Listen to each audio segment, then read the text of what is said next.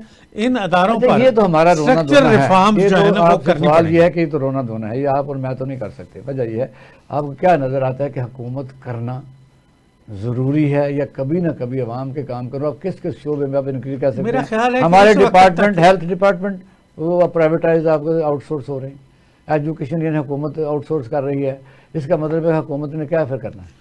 دیکھیں حکومت نے صرف حکومت کرنی ہے اور باقی سب کچھ جو ہے نا وہ پبلک سیکٹر سے نکال کے یعنی آپ پرائیویٹ سیکٹر کو آپ نے پانی خود خریدنا ہے، پانی بھی آپ نے خود خریدنا ہے، آپ نے آپ نے سولر تعلیم سسٹم بھی کے خریدنی ہے، تحت آپ نے سولر صحت بھی پر خود لگی خریدنی ہے، 10%، سولر آپ نے خود لگانا ہے، سولر میڈیسن آپ نے خود خریدنی ہے، بلکہ آپ نے کیا کرنا ہے؟ انصاف بھی خود خریدنا ہے۔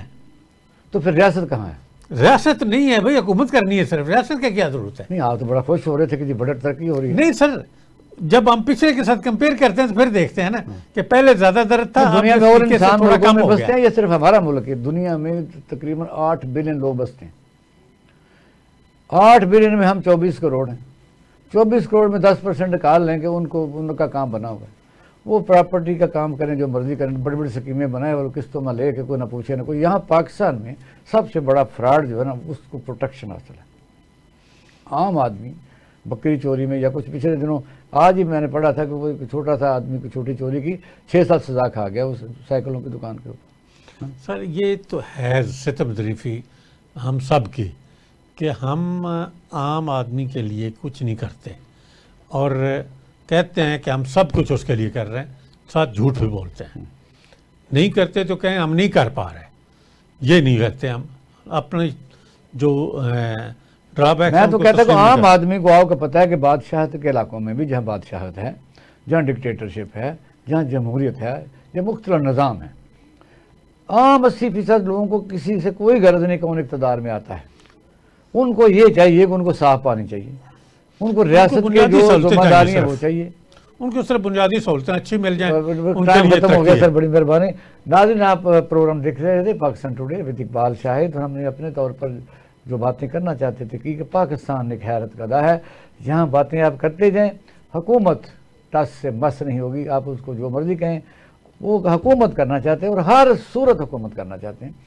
کاش وہ اس عوام کے لیے بھی سوچیں جو ریاستی فرائض ذمہ داریاں ہیں, حقوق کے ساتھ فرائض بھی ہیں, اور ریاست جان و مال کے تحفظ میں سب سے پہلا آئٹم ہے. ناظرین اپنا خیال رکھیے گا. پاکستان زندہ باد.